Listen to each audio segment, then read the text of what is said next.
Hi, welcome along to the All Guns Blazing podcast. My man DT in the building, he's got a big smile on his face. Merry Christmas. Yeah, Merry Christmas to you. And man. a Happy New Year. Yeah. And been behaving over the Christmas period? Yes, I have. No trouble? No Lily Allen meltdowns? No Alan Shearer, nothing. Lineker? Nope. Gary Neville? Nobody? No, I ain't been round with anyone. You sure? Yeah, I put a tweet out Christmas Eve, I think it was, just wishing everyone a Merry Christmas for the following day, and that I was signing out.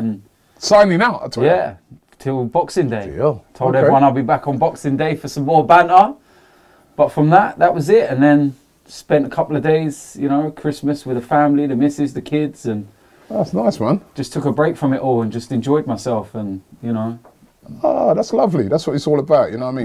That's what it's all about. That's what I love about Christmas, you know what I mean? Just spending time with the family, chilling out, you know what I mean? You know what? The fact that we had that big period over Christmas without no game. I actually enjoyed not having a Boxing Day game. I enjoyed not having a Boxing Day game. Do you know what I mean? Because it meant that you kind of got an extended Christmas. Yeah, you could just relax. So it was kind of, whereas you have your Christmas Day, and then by the next day you're going, right, let's, you know. And even Christmas night before a Boxing Day game, your mind's kind of thinking about the game tomorrow. Yeah. Because you're like, oh, we've got this game tomorrow. What are we going to... Arsenal dictates so much of your life. So it was nice to just go... Yeah, just chill out, man. Forget about Arsenal. You know what I mean? Over the Christmas period, there's been a couple of mad games. So we didn't even get a chance to talk about that Liverpool game last week because we did the show before that. That was mad. Yeah, that was pretty... I mean, jeez. That was... 2-0 down, I'm thinking to myself, humiliation. We bring it back 3-2. I'm thinking to myself, this could go down as like one of the comebacks. And then we go and throw it away again. Literally, Petr Cech, throw it away. Right at the end there, it was a weird ends one. up a 3-3 draw. Weird one. Really weird game. You didn't know what to think of it afterwards, did you? No, do you know what I said to you? That by half time, I'd have took a draw because we were getting battered in that first half. But then once we went 3-2 up and then we gave them the third goal and it finished the draw, you're actually disappointed with it being a draw. Yeah. It was you know, both teams have got an argument to say they should have won the game. Liverpool probably more so because of the amount of chances they created. But then when you look at Liverpool's 3 goals, all 3 goals had luck. All 3 goals. The first goal, deflected up, and then brilliant by Coutinho to anticipate. But it deflected up. The defenders really didn't really have a chance. Salah's one deflected away from Cech. Salah's one deflected away. I remember arguing with Troops on the day. He was saying that he should have got that. Listen, he couldn't have got that. No. I mean, it was a deflection. If it never took a deflection, Cech would have saved it. He would have saved it. But I don't know, the third one, a bad mistake. Yeah, pushed it into the net, basically. I thought I'll tell you, that was such a weird goal. Yeah.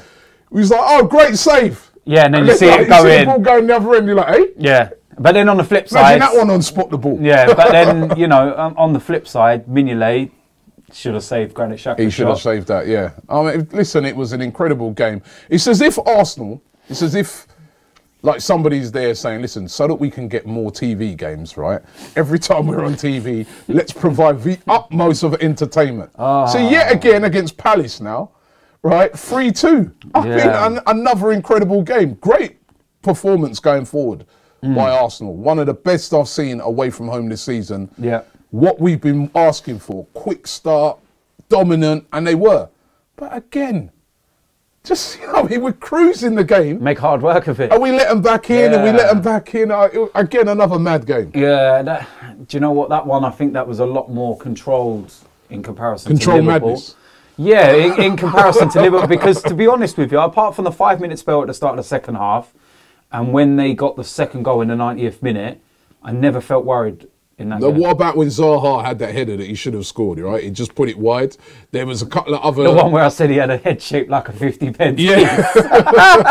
There was a couple of occasions, right, in that game where mainly him, Zaha, was posing us no end of problems. He was a threat. He was a threat. It's like, I know there's a lot of talk over the last couple of weeks, last week especially, of...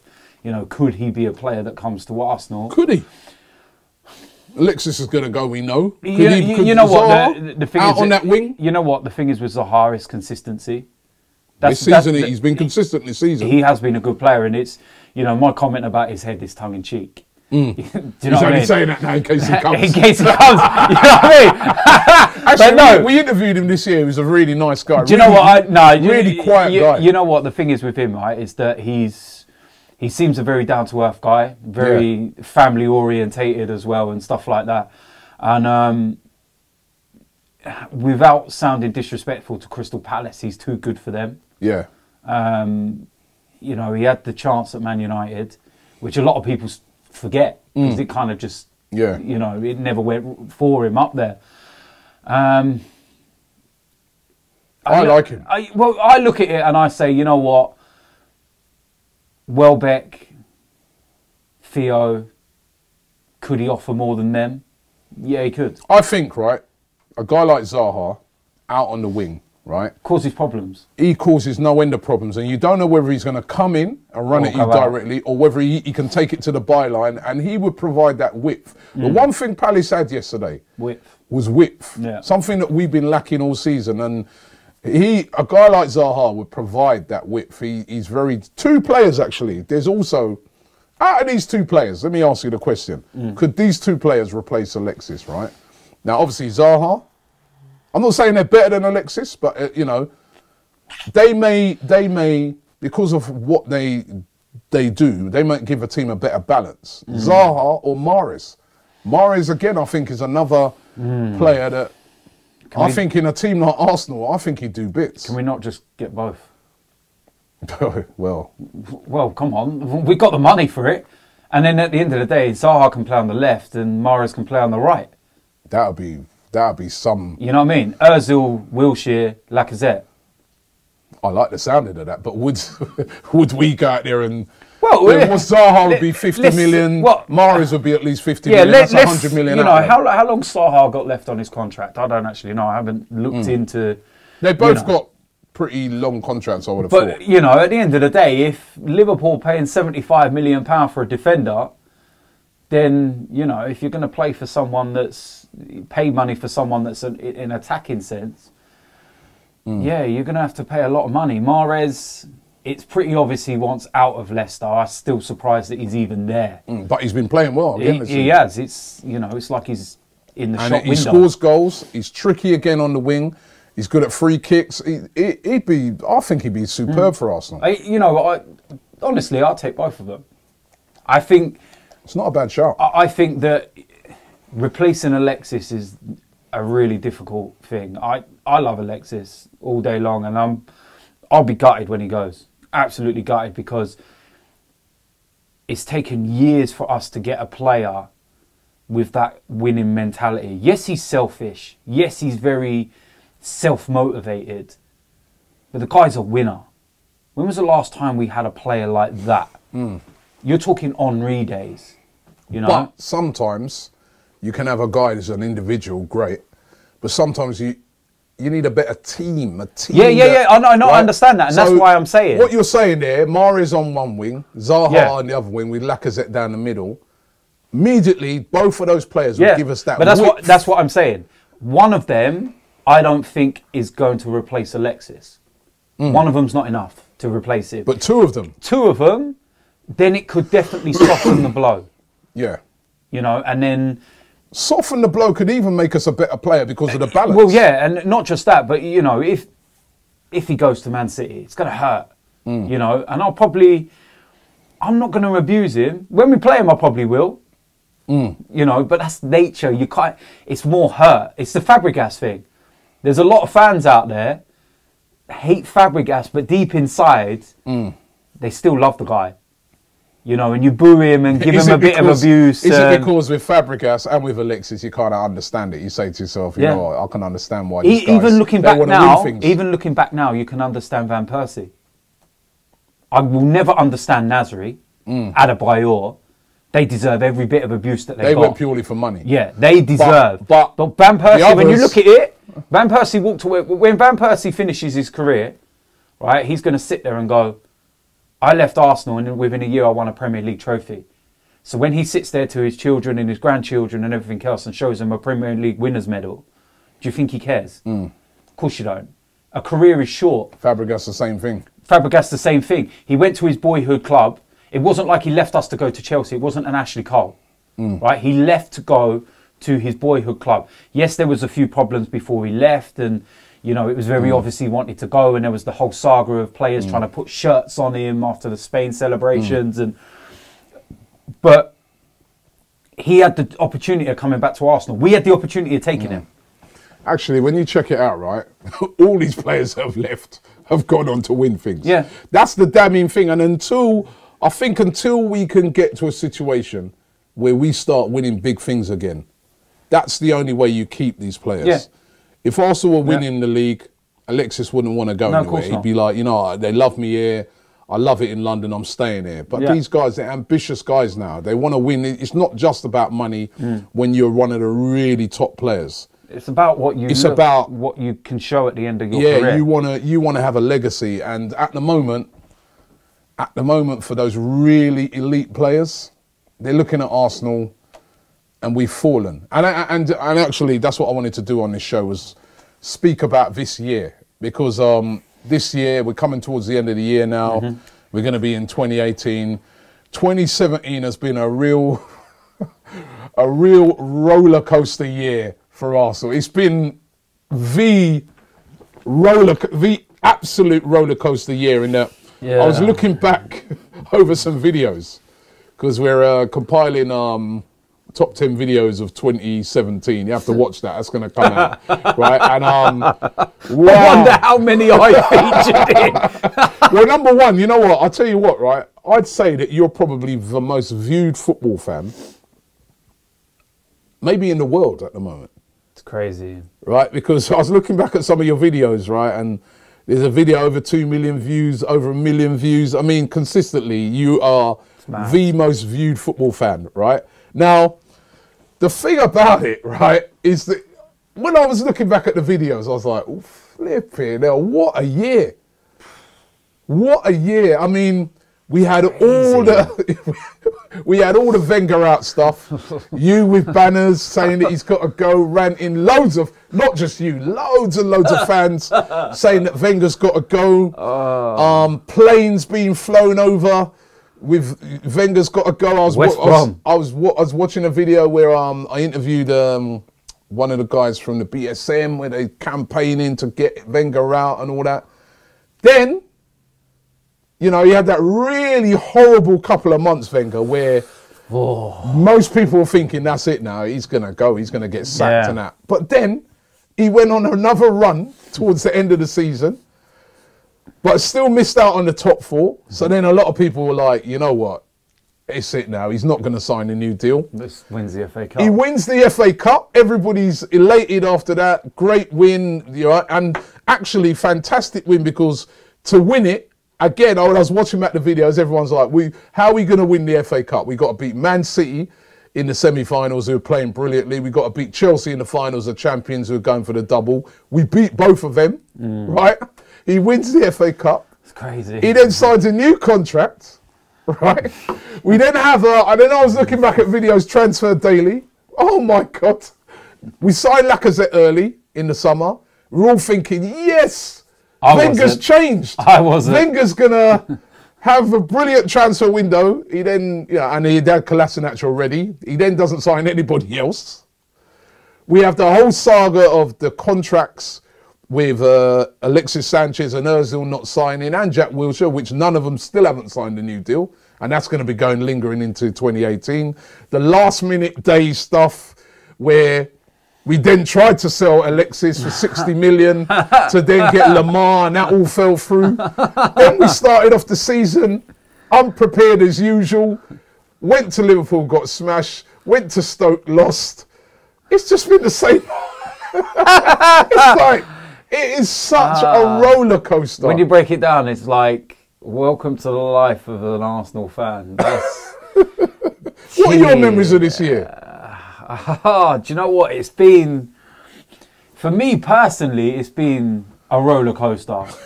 On and off the pitch, it's like you said, the view-wise, has been ridiculous. You know, I started voicing my opinions on ArsenalFanTV over 3 years ago. You know, and I was just, as I am now, a normal fan, voiced my opinions, and, you know, for months on end, I was just another voice. I was one of the ones that was getting a few thousand views here or there or anything else. And, you know, Claude and Ty were the two big guys that everyone wanted to watch and everything else. And then it kind of just, something happened and one of my videos went viral and it's kind of gone from there. But it's mad when you think how many people watch and listen to what you say, you know, and people can sit there and say that, oh, you know, people only watch you when you lose. That's absolutely rubbish. As I've always said in the past. Yes, there is a spike when you lose because people get that. I think I was explaining to someone the other day, there's a spike in views when you have, all right, so if we play in Liverpool last week, win or lose, the views are going to be major. Yeah. If you play in Crystal Palace, you're going to get a certain amount of views if you win. If you lose that, it's an unexpected loss, the views will spike. But that goes for, you know, the funny thing about it, I was doing something the other day on Sky, and one of their presenters was saying to me, oh yeah, I bet you, when you lose, it must be great for you guys because you get a spike. I said, well, hold on, when Man United lost the other day to Bristol City, that was a spike for you lot, wasn't it? Because that's unexpected.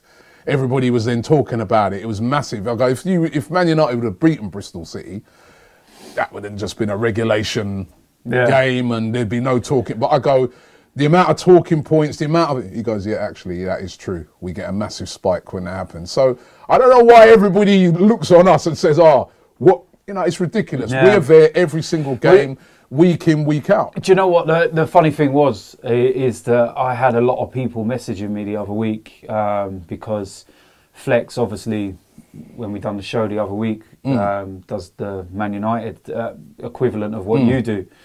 And there was that guy that went on the mad rant after losing to Man City. I saw that. And he just completely lost it. He lost it, man. And it was like, and I turned around and I put a tweet out saying, watching that made me smile, because all it does is show that there's fans like us at every club. Yeah, there's passionate football fans. This is, I think that's why there's so many fans of other clubs that watch it. It's not just for rants. They feel the passion.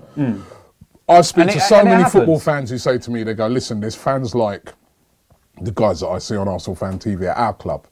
You know, they're just passionate guys that are really behind their club and really want to see their club succeed. And, they invest so much emotions into their team. What a lot of people don't realise is that there's a lot of clubs out there with fan channels now, but you just don't see it. You know, they haven't got the audience that we've got on ArsenalFanTV and stuff like that. So you might sit there and go, oh, there isn't, I know there's one at Norwich, for example. And, you might not know these kind of things because you don't see it, because it's not as big as what ArsenalFanTV is. I think in 2018 you're going to see a lot more of them other channels. Well, that's the thing, you will. And really what I've noticed as well is, obviously I do my vlogging and stuff, is that I'm seeing more vlogs now. Yeah. And it's like, it's really, you know what, I started doing vlogging, right? The simple reason being, everyone knows about my health and stuff like that and what we spoke about before. The reason why I did it is because I wanted something lasting that I could look back on, and something that, my kids can look back on and just have a laugh and a joke about. And, I don't take it too seriously in the sense of what I look like on camera. Yeah, sometimes I might look like a raging lunatic and, and I'm celebrating or going mad or, but I actually love looking back on some of the games and going, oh my God, man. And yeah, there are times when I'm embarrassed and I'm like, Jesus Christ, did I really say that? Did I do that? Did I, and it's, for me, that over this last year has just gone, and there's a big stigma in football that, you shouldn't film yourself, that authorities should check your hard drive if you do and stuff like that. That's what we're told, this kind of thing. But this is the modern era, and you either go with it or you get left behind. Now, I keep getting comments from old school people. Remember, I'm old school. I've been going since the 80s as well. And that would never have happened on the terraces in the 80s. It would never have happened. You would have got battered and this, that and the other. Well, no, it never happened in the 80s because there wasn't the technology there is today. Exactly. But if the technology that's available now was available in the 80s, I guarantee there would have been vlogging. there would have been. You're talking about there's no vlogging in the 80s. Of course not, because there weren't no camera phones. What makes me laugh is you'll have people saying, "Oh, you know, you lot need to stop that YouTube stuff and stop doing stuff on social media," and they've messaged you on Twitter. So I'm like, hold on, you're on social media. You're moaning about modern. You're actually on social media. You're moaning about modern technology while using your modern device. You're using your modern device to moan at me about modern devices. So listen, it's things move on, things change. I'll tell you, the only thing I will say, right, and this is a message to everyone, youngster out there, or whoever you are, what age you are, whatever club you support, and you want to vlog games and that, don't be afraid to do it. Go out there and do it. If someone wants to give you criticism or say something to you while you're doing it or whatever, just ignore them. Try your best to ignore them. Just enjoy yourself. If that's what you want to go to a game and do, it's a massive audience and you want to do it. And this is the thing. And this is what there were points when I first started where I thought, you know what, I'm going to stop because, you know, I got a few people saying a few things at a game, and with my temperament, I'm very likely to turn around and just smack them. So I'm thinking, is it worth it? I go to games with my kids and stuff, and it's not worth it. And I just think, nah, because I'm just going to end up throttling you in a minute. So I might as well just stop, and then you'll leave me alone. And then I thought, no, why should I? Why should I stop? Why should I stop doing what I'm enjoying doing for you?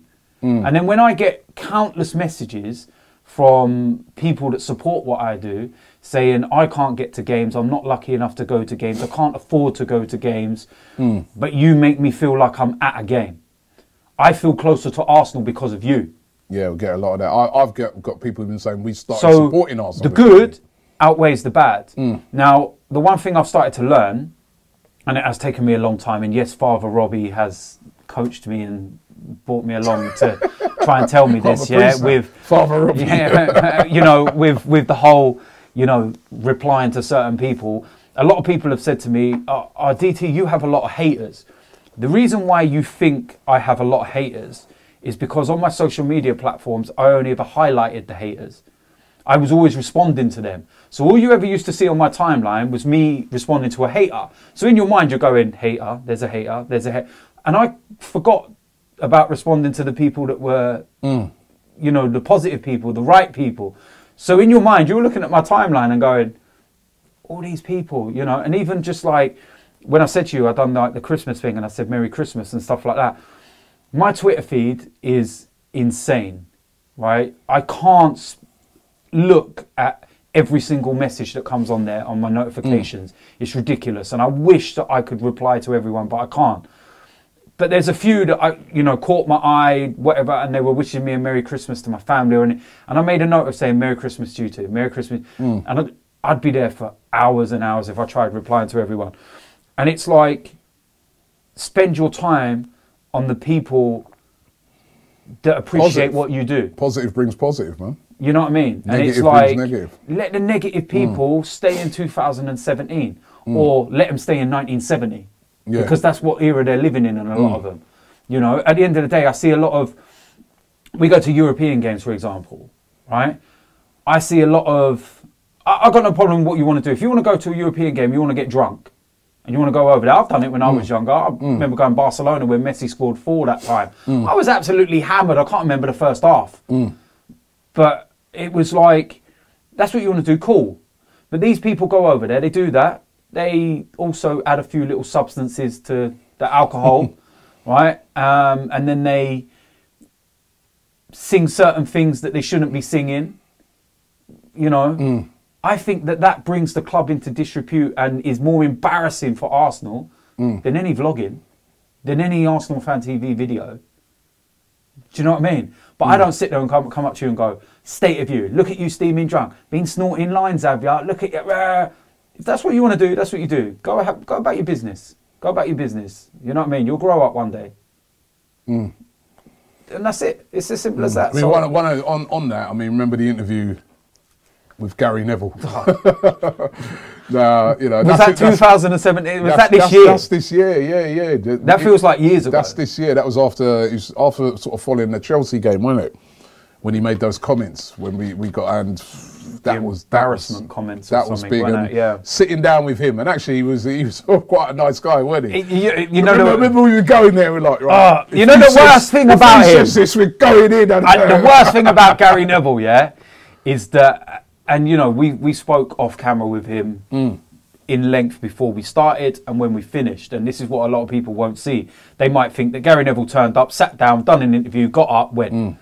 We was chatting. Yeah, he made a lot of time for us. Yeah, over probably an hour or so after filming had finished, he was still there and he was doing another interview with Tubes and everything for Soccer AM and whatnot. And yeah, and I even said to him, I said, you know what? As a player, I hated you. I wanted to punch you in the face. And he just laughed and he was like, no, I get that quite a lot. And I said, but what annoys me the most is that you're actually a nice guy because I don't want to punch you in the face anymore. Do you know what I mean? And he was laughing with me and he said, no, it's understandable. He goes, I get that quite a lot. You know, and it was, but he was off camera and, you know, he is a really nice guy and he's a very smart guy and he knows what he's talking about. Very smart guy. Made his points. We made our points. I thought that was a great video because we both got to make our points on both sides of what our feelings were. I wish we had longer. Yeah, that was incredible. But the team, though, as I said, is a real roller coaster. Now I want your highlight. First of all, let's start on a positive. Your highlight of the year. Winning a trophy. It's got to be. You know, the FA Cup. Nobody thought we were going to win that FA Cup. You know Nobody. What? You know what? Man City in the semis. Chelsea in the final. No one gave us a prayer. This is the thing. There was a massive video of me that went round at the end of the season. Where people cannot listen. They're just so dumb. Now, hold on, so let me remind people of the video. You're Bayern Munich away. Bayern Munich away. I remember it clear as day. You're like, you don't give a toss about the FA Cup. No. I never said that. I never said that. I never said that. We can pull this up. No. We can celebrate. Yeah, we can pull this up, right? What I actually said on the video after Bayern Munich, I said very clearly, I don't just want the FA Cup. Now, go to the Bayern Munich away video where we lost 5-1. Go watch the interview, and I very clearly say, I don't just want the FA Cup because I don't. Okay, I want the Premier League. I want the Champions League. So does every other fan in the country. I know. But what I'm saying is, with the amount of money we're paying for tickets, with the amount of money we've got available to spend on players, we're acting like a small club. We need to actually start acting like a big club. All right? And I said very clearly, I don't just want the FA Cup. Doesn't mean I'm not going to celebrate winning it. I don't just want that. You know what I mean? And it was like, so many people, you know, see straight away and were like, he never even said that. He said he don't just want the FA Cup. But, you know, at the end of the day, you lot added, at the end of the day, these people added views to my vlog. So, you know. But that was a great meme. But winning the FA Cup, that's your highlight, yeah? That's the highlight, because at the end of the day, you win a trophy. It's a great day out. It's a lovely feeling, and it's an amazing feeling. And in fact, like I said, I go to games with my kids and stuff.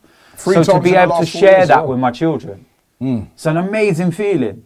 Amazing feeling to, you know, because when I was a kid, my dad shared those moments with me. You know, he shared the trophies and winning the trophies with me. When my brothers were kids, he shared those moments.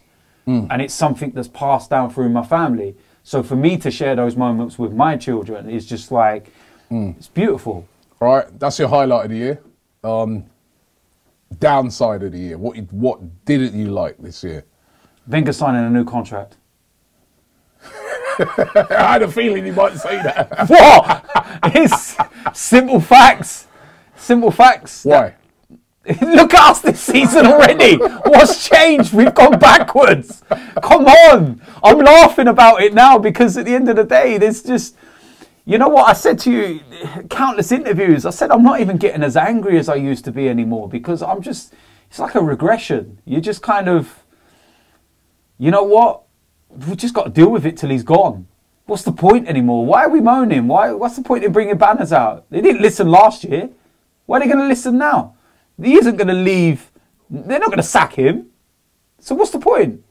They're not going to sack him now. If he finishes the season 2017-18 and say he's won the FA Cup again, or let's say he wins the Europa League. Yeah.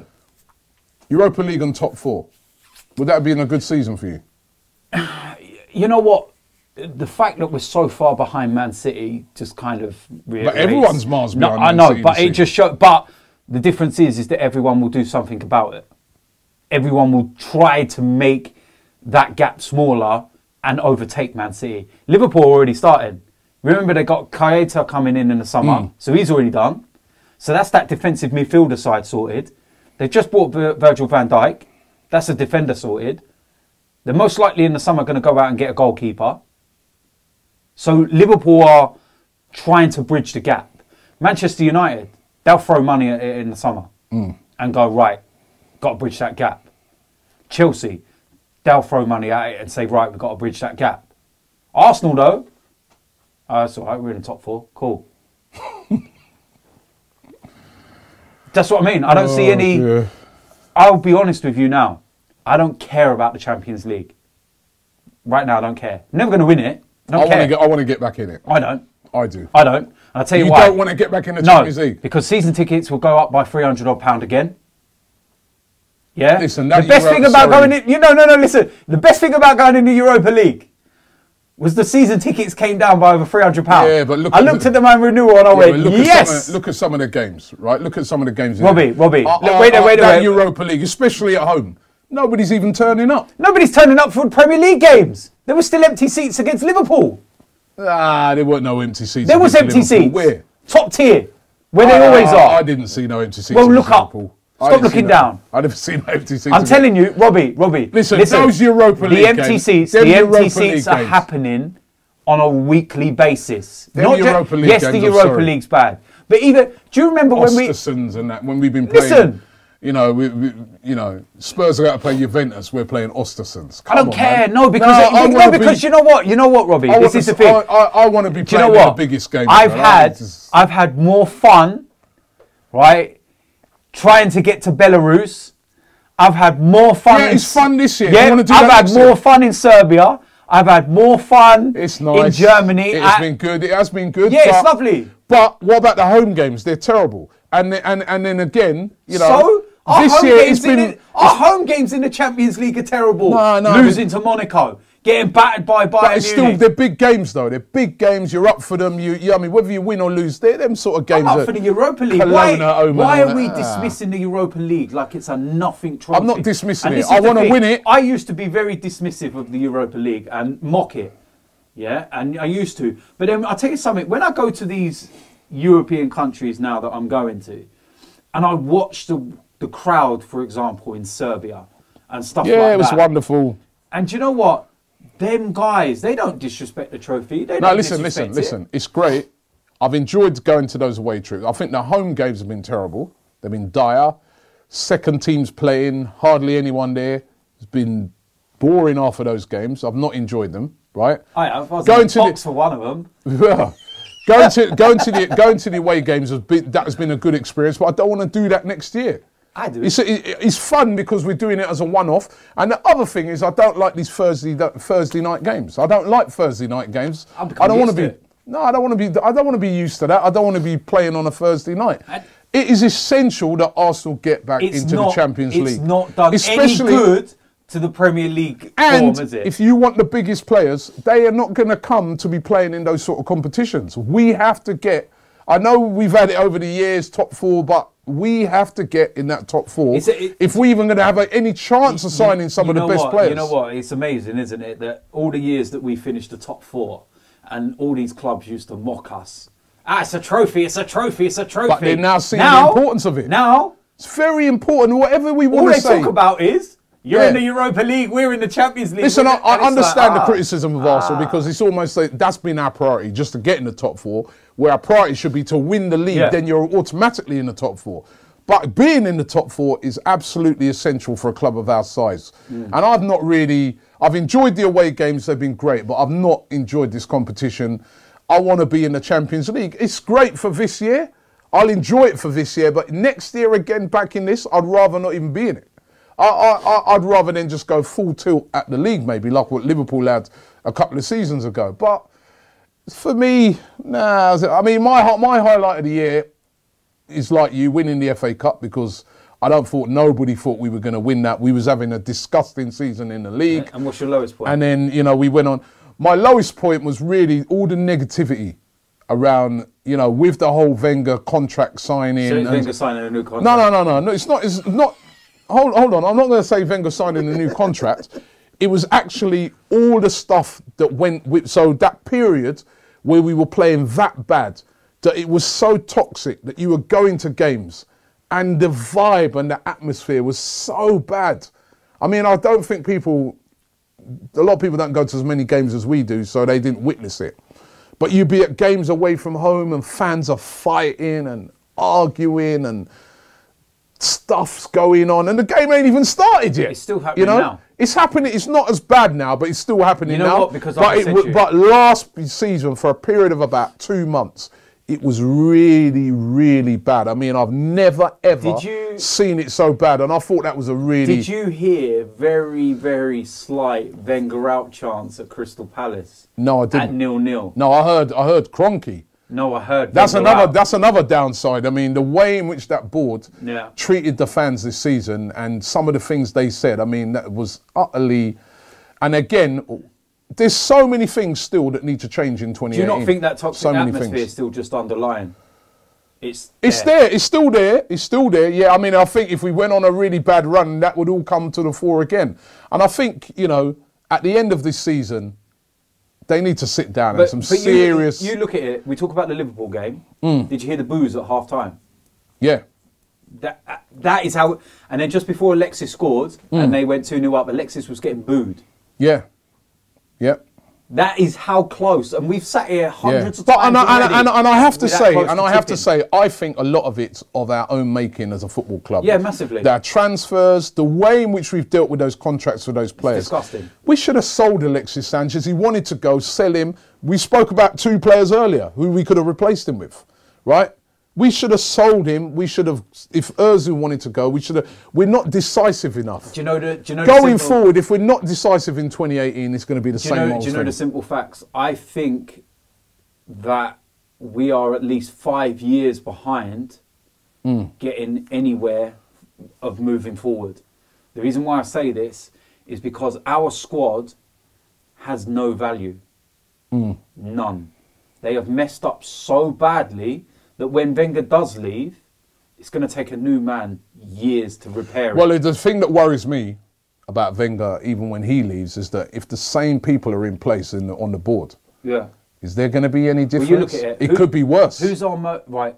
Unless you bring in... And in terms of lengths of contract, right, who's our most valuable player at the club? Lacazette.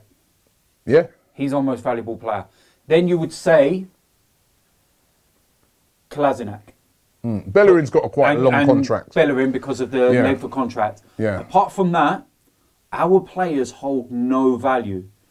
Alexis, Ozil right now, no more than 20 million, if that. I don't even think you get, because they've got 6 months left. Jack Wilshere, based on his injury record and the fact that he's into the last couple of months of his contract, probably 5 million.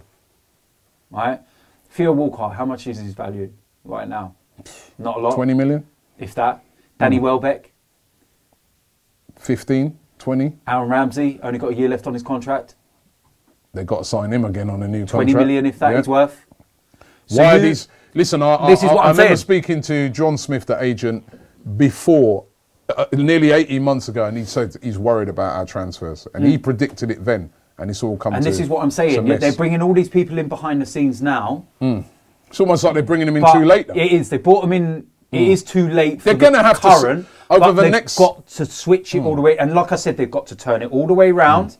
And it's going to take up to 5 years or so. I think next summer, Arsenal need to be looking at spending about 200 million just to get us back on track. But even then, it's going to struggle, because you look at other clubs, right? You can look at Manchester United, for example, and you can say, all right, you know, Lukaku, Pogba, David De Gea, all these kind of players, they're worth a lot of money. And if they were to sell them now, that's their assets. You go to Spurs. Harry Kane, Dele Alli, Toby Alderweireld. He's only got a year left, actually. I know, Ericsson. You know, all these players, high value. Like I said to you, the only player that we've got of any the two top players that have probably got the most value at the club are the two players that we just bought.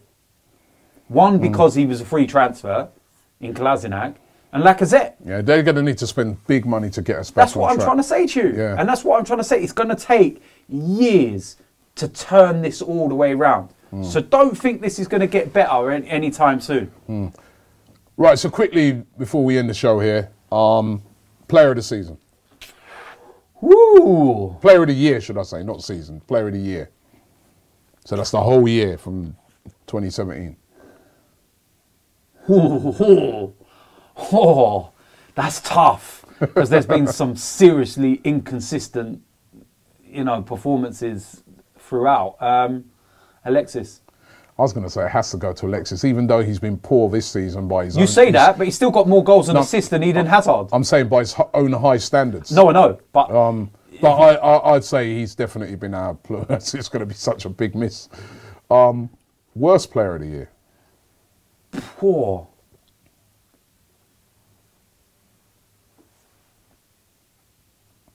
Oh. It's hard to single someone out, really. Everyone's had their moments, haven't they? Bellerin. He's gone backwards, hasn't he? He's really been off form. I don't know if you could argue with that. Is it a bit tough? He's had good games, but then he's had horrible ones as well. Don't think you could really... Yeah, you might be right. He's gone backwards. I really like to see him bounce back in... Get his haircut. We've seen a few... That's what he's got to do for 2018, get his haircut. Get his haircut. Yeah, that, Hector. Get your haircut in 2018 and... Do you see Callum Chambers? He'll have all his powers back. Callum Chambers kind of going for that style he as looked well. homeless. But he's playing all right, though, so maybe that's so. All right. But even the Crystal Palace game, I thought Hector was really poor in that game. Yeah. And what annoys he me had about good Hector... moments in that game and thing. bad moments. You know what annoys me about Hector? One thing that really frustrates me about him, he's possibly the fastest player in the league. Go down the line. Take the player on. Right? Before the game started against Palace in the warm-up, he was practicing crossing. Right in front of me. Okay, he was crossing the ball in for Alexis and Lacazette. Then when the game comes and the ball comes out wide for him to cross it, he takes a touch, stops, comes back inside. I'm like, what have you just been practicing? Cross the ball. There's no point in the warm-up practicing crossing to then not do it when you actually get the opportunity. Do you know what I mean? And that's... Right. Yeah, I'd say Hector all day. Okay. And finally, your hopes for 2018? That Wenger leaves at the end of the season. Apart from that, anything else? I just hope that we can possibly win a trophy. Europa League would be nice. It's one on the CV that we've not got. It's the old UEFA Cup in it, and it's that and the Champions League that I've never seen Arsenal win. They're the only two. Okay, for me, for me, Europa League, we've got to get in the top four as well, and let's spend big in the next year when it comes to the summer transfer. We have to spend huge amounts of money. That's what I want to see. And this team then start to go on an upward curve, whereas at the moment, it's been not good enough. Do you know the funny 2017 for Arsenal, even though we won the FA Cup, even that was great, performance-wise in the Premier League has been not what we require. Arsenal is not good enough. It has to get better in 2018. Do you know what makes me laugh about everything? Is that January is about to come, and you've got to spend the next 30-odd days sitting there saying, "Hi, welcome to Transfer Daily." By the way, Transfer Daily is back. Who are we linked with today? Let's go through the alphabet to find out who Arsenal have been linked with.